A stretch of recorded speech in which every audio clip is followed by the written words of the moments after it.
This is it. You are watching history being made.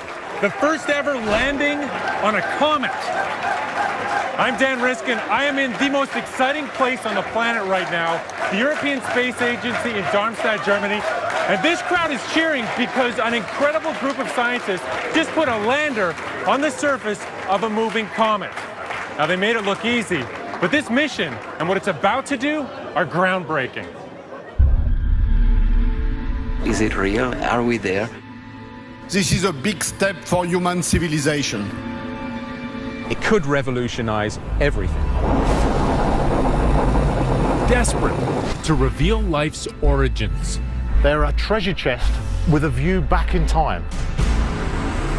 A quest decades in the making. It's one of the most difficult things you can try. An epic adventure to chase down a dragon and ride on its back. The cherry on the top is really the landing. Touching down, it's all down to Isaac Newton now. Where no one has landed before. We're moving in for the kiss. But first, separation anxiety. 7 agonizing hours. I don't have any fingernails. They're gone already. We are on the Comet. A comet, up close with unprecedented clarity. We're making history here. This is one for the record books. We know the world is watching this mission.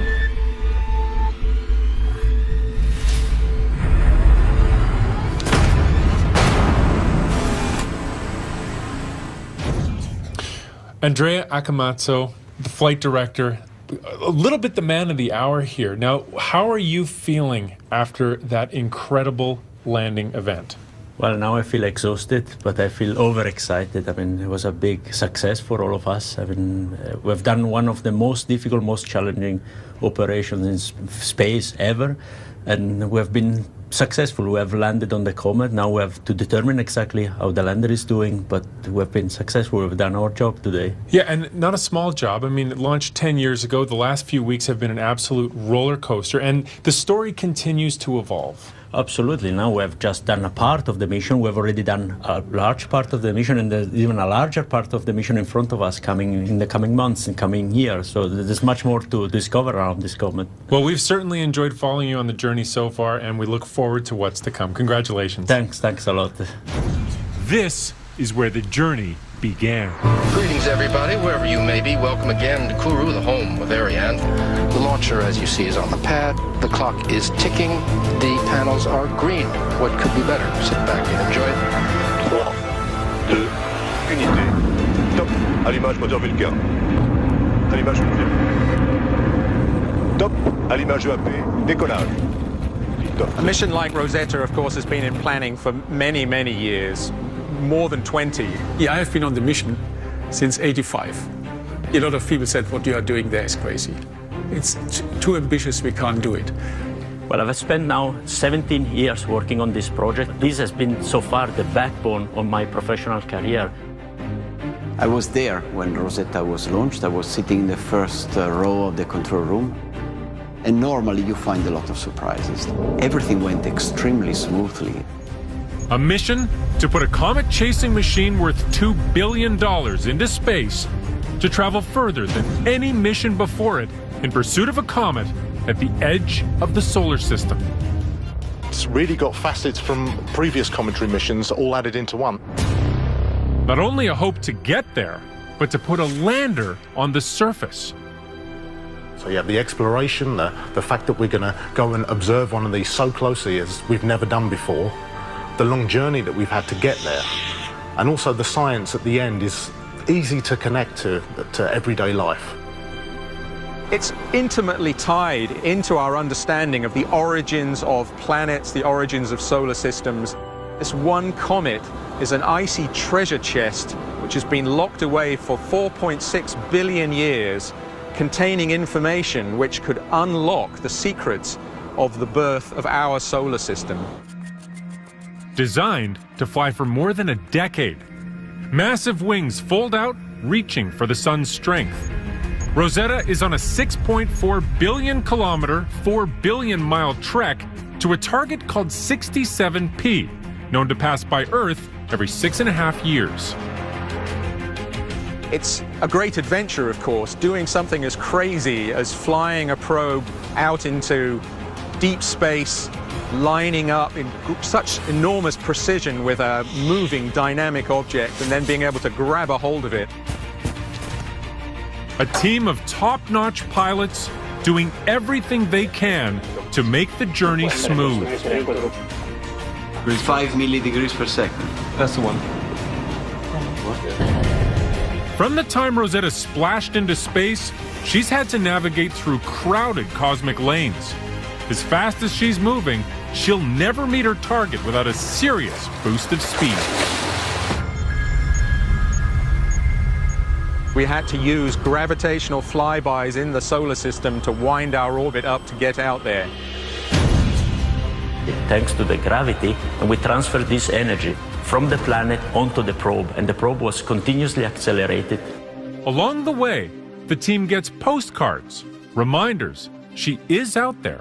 The first highlight for me personally was looking back at Earth and finding landscapes, so Africa, Europe, city lights at night. Then we swung by and had a very nice look at Mars. Then they catch a miraculous up-close look at two rarely seen asteroids.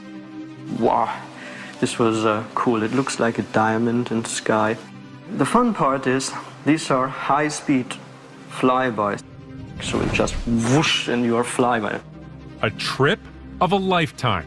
But the spacecraft is getting too far from the sun to maintain power. Putting the probe into a deep sleep will ensure it has the reserves for what it needs to accomplish later. A gutsy call has to be made. We had to switch off most of the systems. It was a tricky moment after such a long time. Just flip the switch, turn it off, and hope for the best. We tried to challenge this hibernation mode because we consider it extremely risky. A horrible thing to do for an operator. You want to be in contact with your baby, with your spacecraft, and you know you're not going to see it for 2.5 years. But you think of all the possible things that could happen in this period. Waiting for the wake-up, almost unbearable. We had a predicted time, and we had some uncertainty. The tension grows very, very rapidly. This was a totally different feeling. Extremely exciting on one side and worrying on the other side. Am I crazy? I haven't heard from this spacecraft for 2.5 years. It's out there, hundreds of millions of kilometers from the Earth, from the sun. Now the ping should be there. It's not there. Wait a little, wait a little, wait a little, wait a little. Am I really stupid in expecting that this signal is coming? And then, bang, here we are.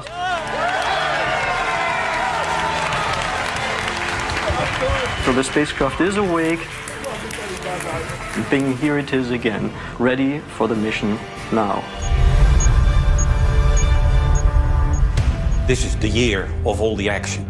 It's time to get Rosetta up close and personal with this comet. Today, a key maneuver. Mission manager Fred Janssen has flown in. In the past, we've had problems with these maneuvers of this size.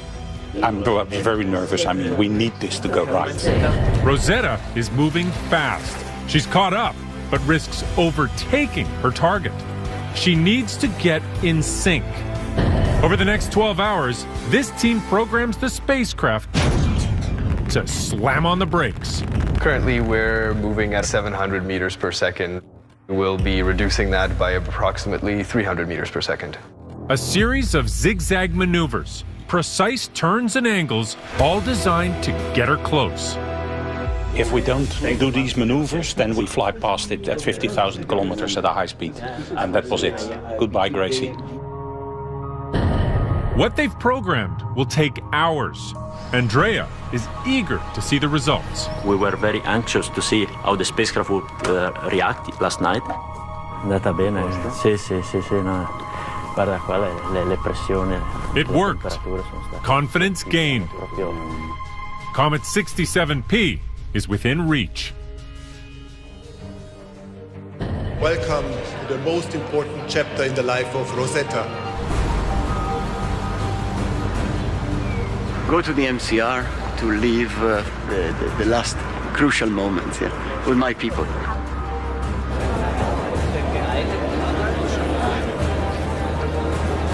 Sylvain, say the famous words, please. We're at the Comet. Yes! This is groundbreaking. It's just, I've become speechless at trying to describe what we're going through at the moment. We made it, finally. You can't believe it. It looks like, are we really part of this thing? Is it real? Are we there? We are looking forward to the image with the highest detail we've ever seen. From imagery, I can confirm we arrived.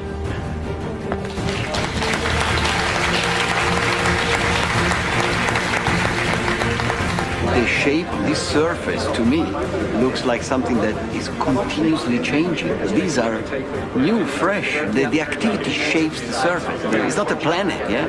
This thing is something lively. Lively and unpredictable. With this victory, another hurdle lies ahead. The spotlight now turns to Stefan Ulemak, the man responsible for putting a lander on this comet. We've seen flatter areas, we've seen very rough areas. It will be very, very challenging to find a good and smooth landing area. But that's part of the fun of the game, isn't it? Coming up, a game riskier than anyone anticipated. Cliffs of 100 meters. It's like all of the comets you've ever wanted to go to wrapped into one.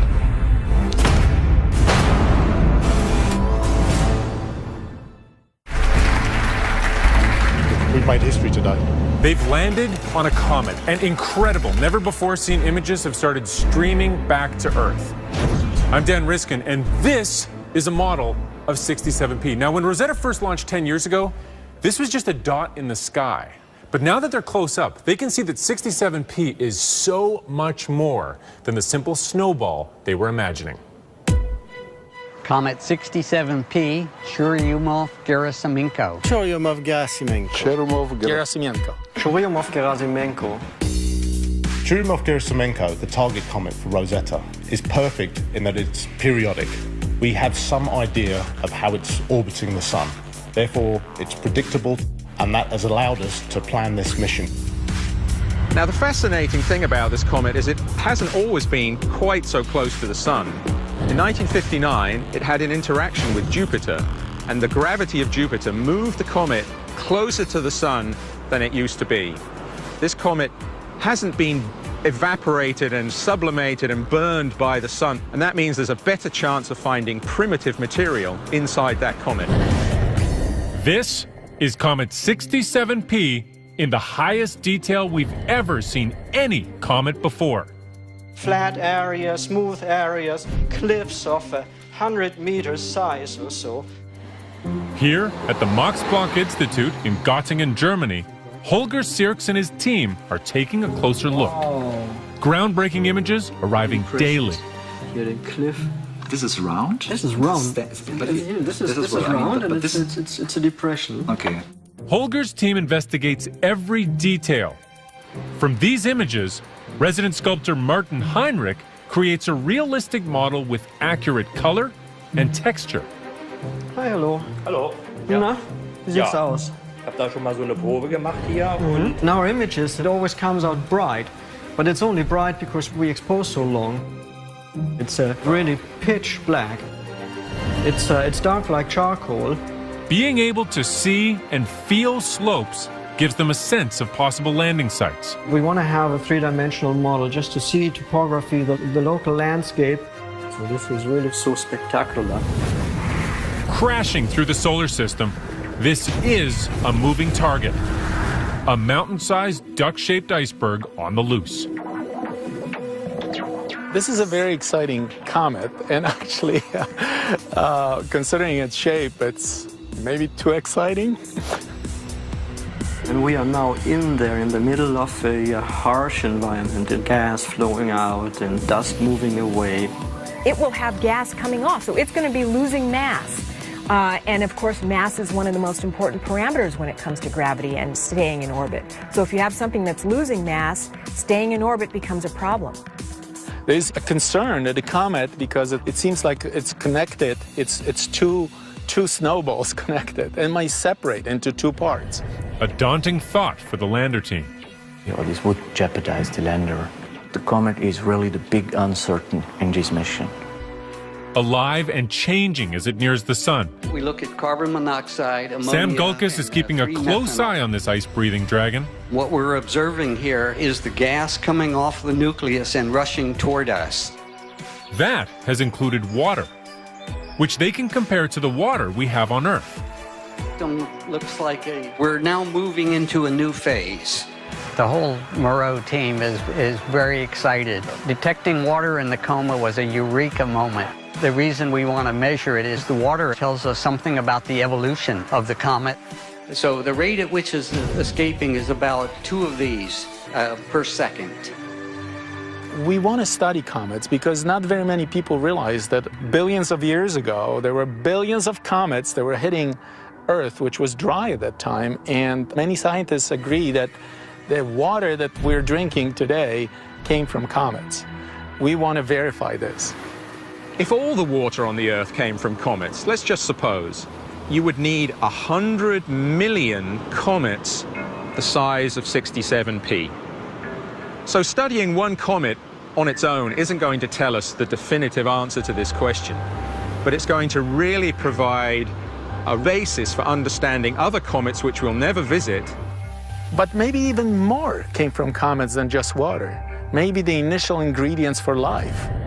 By investigating individual dust grains, dust particles, we get a real clue about the very raw material that makes up planets. This is not dust as you have on the top of the TV. It's dust that is the outer skin of the comet. It contains these compounds that we're interested to look into. By looking at the dust itself, we also get an idea of how the comet evolves, how the coma evolves. It's not just the surface that's emitting gas. Even these lumps and possible snowballs of the comet will evolve dynamically as they leave the comet's surface. On the Earth today, we can't see that stuff. It's all been buried and processed. There's no ancient material on the planet Earth. These organic molecules are the building blocks for amino acids, which are the building blocks for life on Earth. So these primordial molecules are considered to be the early stages of where life could have come from. You see a lot of detail coming out by the shadows, a lot of boulders. These boulders, they are house size. Whatever they are made of, we'll find out.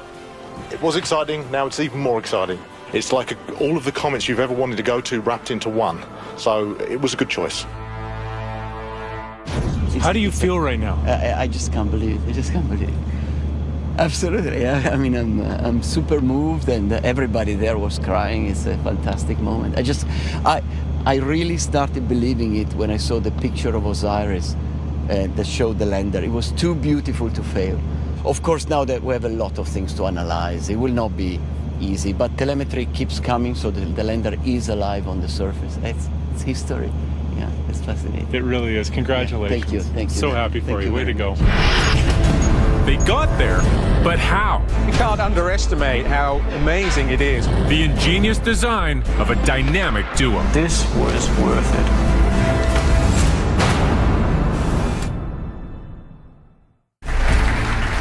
You are witnessing the pure elation of the first ever landing on a comet. I'm Dan Riskin. This is the stage where things have been unfolding here in Germany during the landing. And this is a replica of the Philae lander to its actual size. Now, in the hours before separation, all the attention went right here. It's called a cold thruster, and this is designed to send a jet upwards during the landing so that as it presses into the surface, it can get a secure hold. Now, when they sent a message to this, it didn't respond, and that got a lot of people pretty nervous. But it's just one piece out of a whole system. How do you design a dynamic duo for a mission this extreme? Building a spacecraft is rocket science. Challenging, very challenging. It's one of the most difficult things you can try. What we had to do is miniaturize the laboratories we have on the Earth, make them tiny, compact, low power. Their idea? Send a probe to catch a comet and put a lander on its surface. For me, it's the sexiest mission that exists to date. The Rosetta mission has 3 unique goals: the rendezvous, the escort, and the cherry on the top, is really the landing. Designed with giant solar wings, this spacecraft has traveled further than any other using only the sun for power. Talking about distances from the sun of about 800 million kilometers. This is more than 5 times the distance between the Earth and the sun. The van-sized orbiter launched 10 years ago. Packed inside, the potential to rewrite all that is known about comets. The payload on Rosetta is a full suite of scientific instruments, ranging from remote sensing instruments, cameras, to things that are sampling in situ. They're taking dust measurements and the gas, and also the plasma that is the environment around the comet. Now closer than ever, cameras, some as pricey as $500,000, beam the most impressive images we've ever seen of a comet. This is the real eye of Rosetta. It's a CCD sensor. As you carry in your camera, this is really pioneering work done some 15 years ago. It's just amazing quality. This was worth it. Built to handle reckless speeds and even deflect debris around an ever-changing environment. We would not want to be hit by something relatively large coming off. But the instruments have doors that can open and close. Everything you do in Rosetta is new. How to fly it, how to operate it, the hibernation, the flying in a strange environment like a comet. This is what makes it absolutely fantastic for us.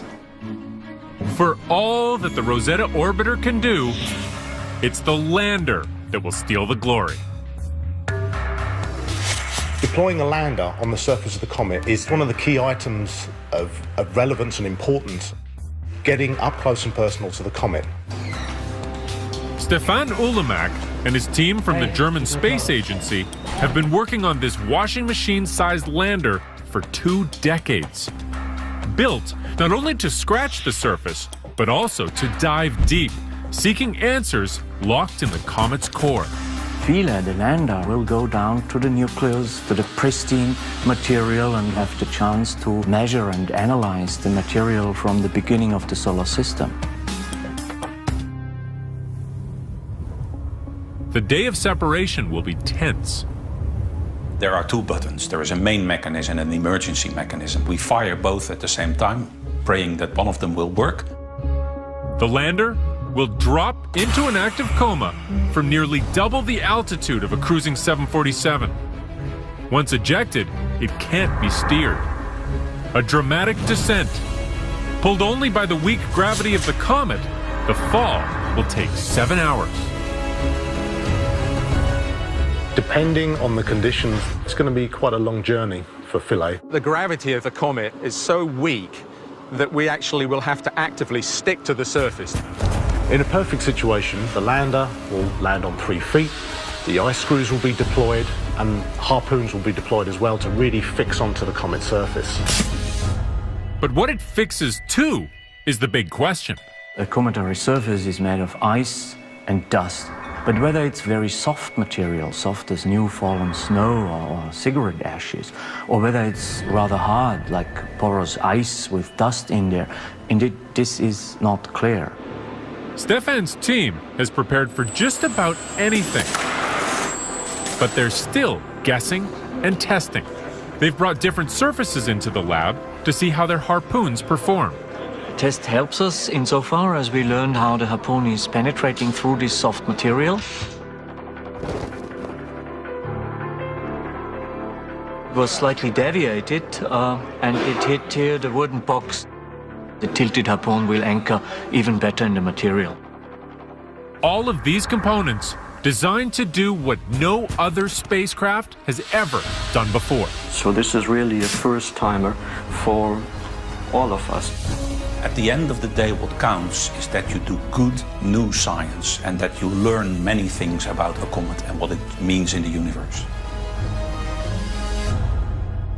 The biggest controversy is when scientists talk to engineers. He is the worst in that respect. You're insisting to keep it. It's a tough room. I want to make this all work for everyone. And we're inside as the battle over where to land gets tense. So there is no O1, so don't discuss no one.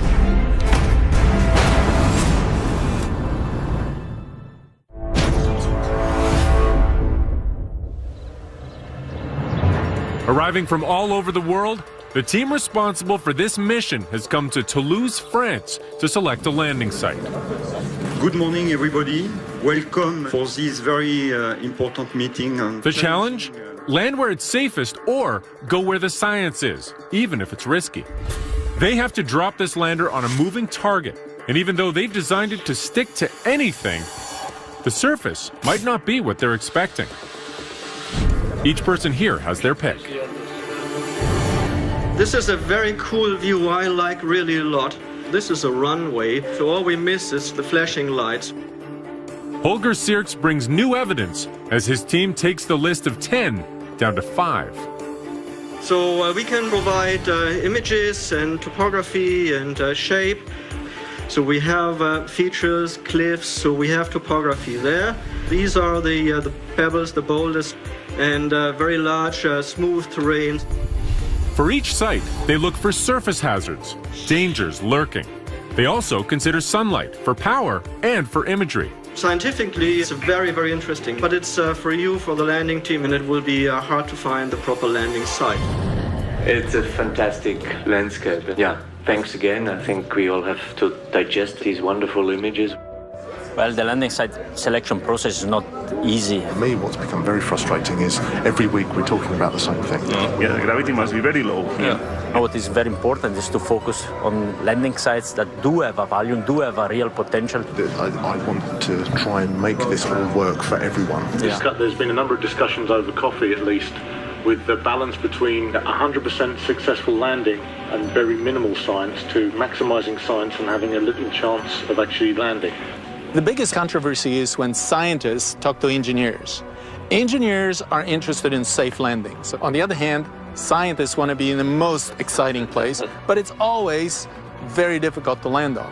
How do you reconcile these competing interests? Of course, the top requirement, I think everybody agrees, is to bring the lander down safely, and I think nobody will seriously question this. There is a lot of instruments that require to be long-standing on the Comet to see how it behaves. Jean-Pierre speaks for many of the scientists here. He'd like to see a mix of sites on both lobes. If I am to go on the upper lobe, I would prefer J and B. I don't like the boulders. The boulders tell me big reprocessing. I would like to go as pristine as possible. I would eliminate G and keep A and C. But of course, as I said, RFC, we cannot measure because we cannot tune. Yeah. Simply landing won't be enough for Wlodek Kaufman.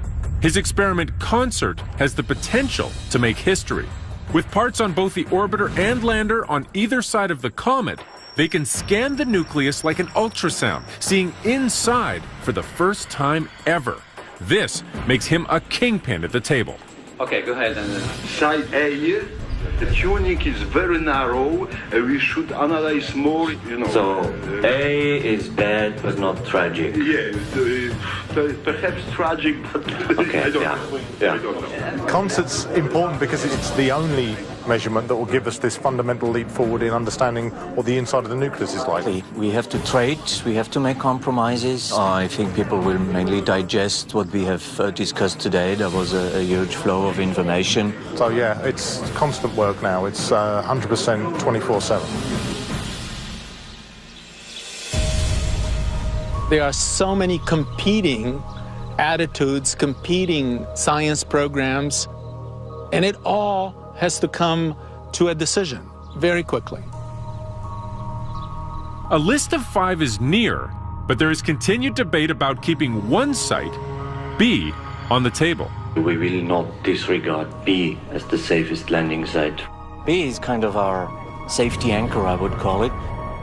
But there is significant drawbacks from a science point of view. For the actual properties of the material you want to have access to, B is the worst in that respect. Yeah. You're insisting to keep it. I acknowledge the disadvantages. I prefer to land and have a first science sequence as compared to not land at a very exciting site. Time for a coffee break, right? Okay. Yes. We're making history here. This is the first time this has been done, and there's a lot of stress in the room because of that.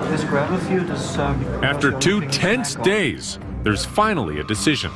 We are confident that based on the information we got, we've done the right choice in the 5 sites.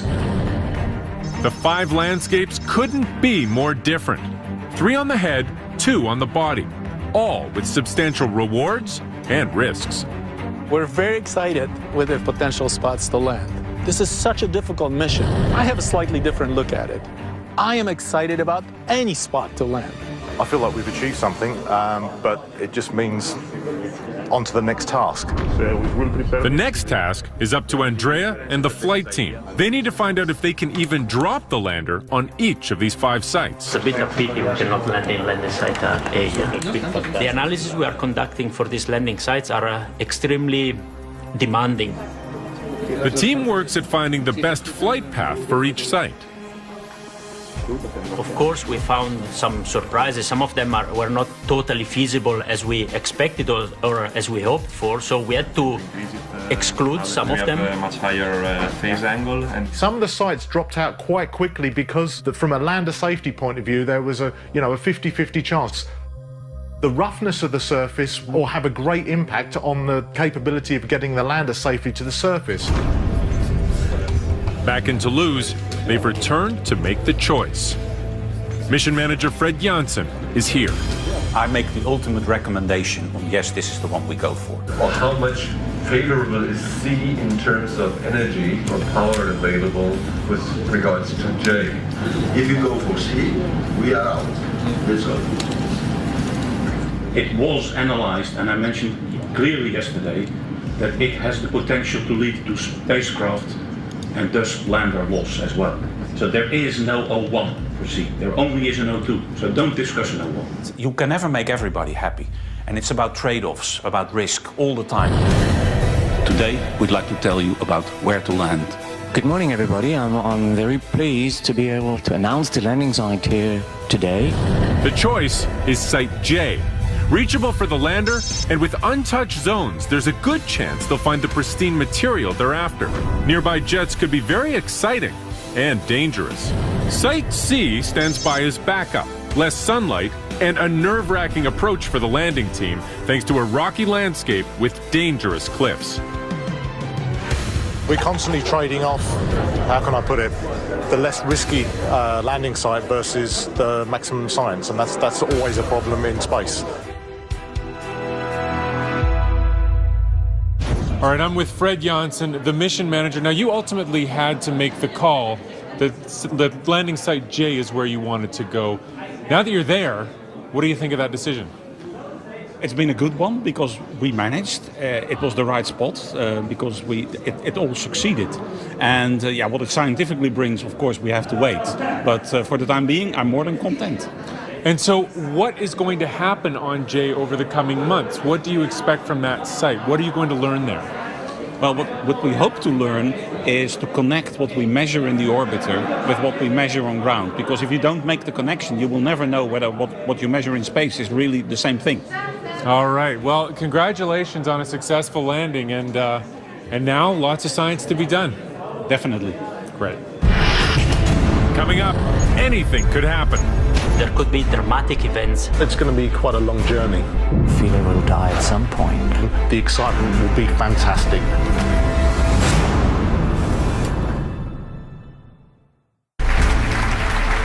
This is an international mission, and the world is watching.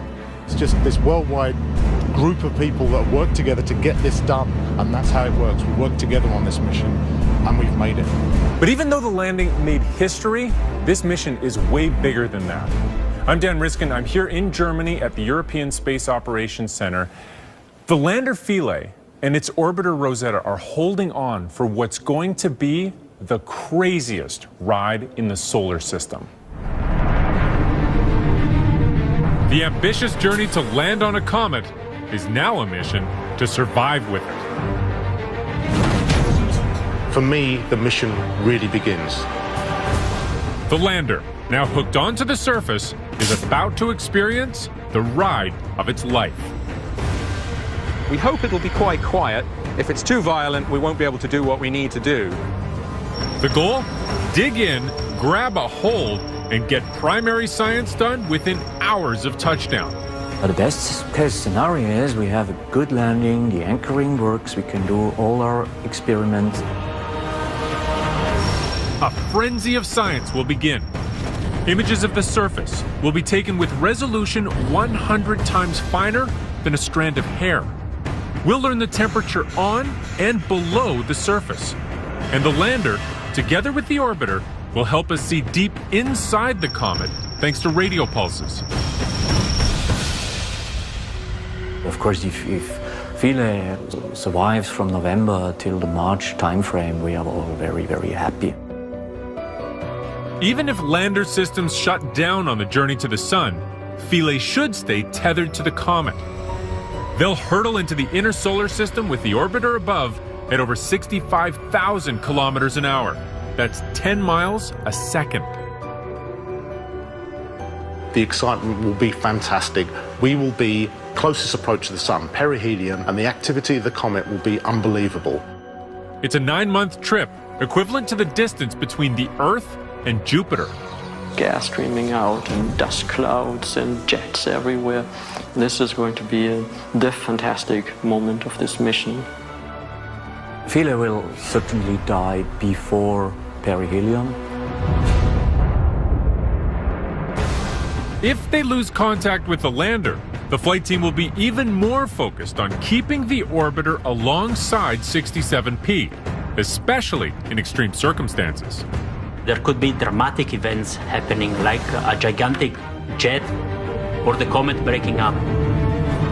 That's hugely challenging to operate in such a potentially violent environment. The scientists are going to be working for years on this, trying to tease out the clues. We know the world is watching this mission.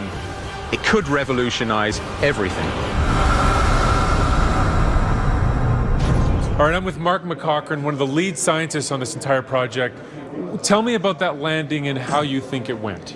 It went fantastically well. You know, it was even better than a bus arriving on time, 2 minutes after the nominal time. So it was fantastic there. We had to wait a little bit to get confirmation that we were locked to the surface.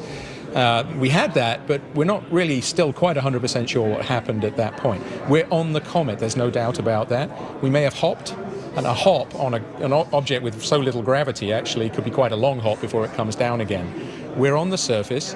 We're investigating the surface. We have a lot of science data already coming in, but we're trying to diagnose exactly what happened during that first phase. Now, in the coming months, is that lander still going to be holding on the way you wanted it to, or does it need a tighter grip? The reason for grabbing hold was all about seizing the moment when you landed, right? We had to arrest that momentum and grab a hold, but we could have let go at that point. Once there is enough gravity, it's very little, but there's enough gravity to stay stuck on the surface. Nothing's going to lift us off. Maybe when the comet gets really active later on, it could, but at the moment, if it's on, it's on. It's not going to go anywhere. And let's talk about later on. So right now, this is a cold, icy snowball, but it's headed for the sun. So what's that experience going to be like for this little lander?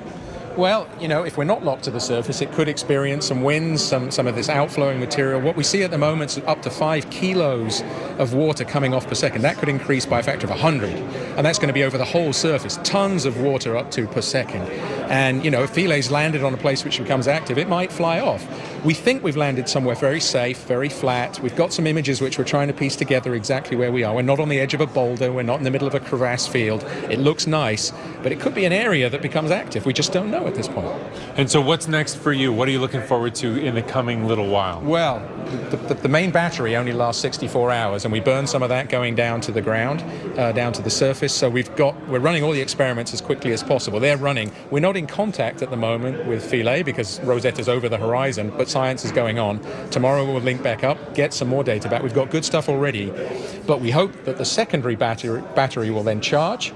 We'll be able to then continue the science, and there are some great bits of science we won't even do until a few weeks downstream. Well, congrats on a great landing. Thank you very much. You got it there. Hugely exciting day. Thanks very much, Dan. It is an exciting day. Lots to come from this lander, and it's inspiring a lot of other projects as well. Coming up, if you're in awe of this mission, imagine what else we're about to grab a hold of. It's the most hazardous asteroid in the solar system.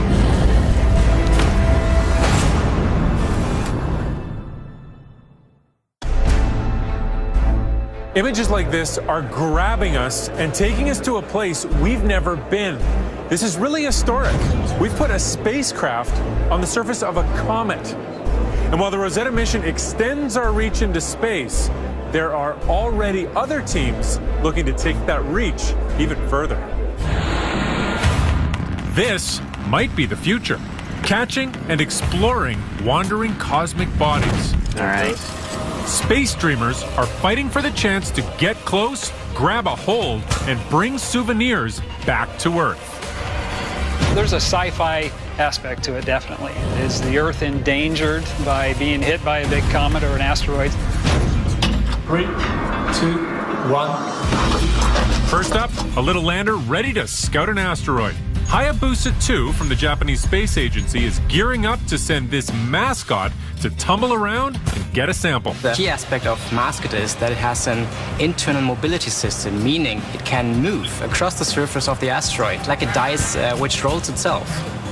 Rolling not too far behind, OSIRIS-REx, a NASA mission well on its way to Bennu, an asteroid that could come a little too close. It's one of the most potentially hazardous asteroids in the solar system. We don't want to go to a pebble. We don't want to go to a small boulder. We want to go to a mountain to understand its geology and its history, ultimately to send the spacecraft to the surface, get a sample, and bring it back to Earth. While those missions are locked for launch, NASA is thinking even bigger. They're spending millions on concepts designed to bring an asteroid a little closer, or at least a piece of one. Oh, this is slightly too fast. For that, drills are a no-brainer. We love drills. We focus on extraterrestrial drilling. Honeybee Robotics is combining their drills with this robotic arm to bring back boulders. The trick is to be able to pull it off the asteroid without breaking it. Let's use the excavation tool now to get a cavity underneath that boulder. They're experts at drilling on Earth, but can they pull it off in space? It's very exciting. We can do this. We just need a little bit of practice. Practice is exactly what Aaron Parnass and his team from JPL are getting with their spiny-legged rock crawler, the Microgripper. When I tell people I'm building a gripper to bring an asteroid back, you get a lot of questions. Oh yeah. You want me to load it up? Yeah, go for it. That's gripped. It has lots of sharp hooks that grab onto the surface of a boulder. Any one of them probably can't hold much, but if you can get tens or hundreds of them to work together, all of a sudden you can lift a giant boulder. Airborne Systems in California is going even bigger than that. It's a very audacious objective to totally envelop an asteroid. We're going to lower the simulated asteroid down. Now we're going to clasp the air beams around the asteroid and then move the full asteroid to another orbit. It's a pie-in-the-sky kind of a mission. Capturing an asteroid and putting it where you want it, that's the kind of big thinking NASA is after. They're lining up missions within the next decade to keep a firm grip on what's lurking in space. Big thinking is what landed this team on a comet today. You know, in our lifetime, there will only be a few moments like this. And what a thrill to be here at the European Space Agency for this giant leap forward in space exploration. I'm Dan Riskin. Thanks so much for joining us on this epic journey. I can't begin to explain the emotions that there are people in there that have worked their lives on this mission, and we did it. We were actually seeing telemetry coming back off of the surface of a comet. That's just mind-blowing. Oh man, it's unbelievable. This has cost me a year of my life, but it's worth it. It was too beautiful to fail. There it was the moment where I thought it's gonna really work.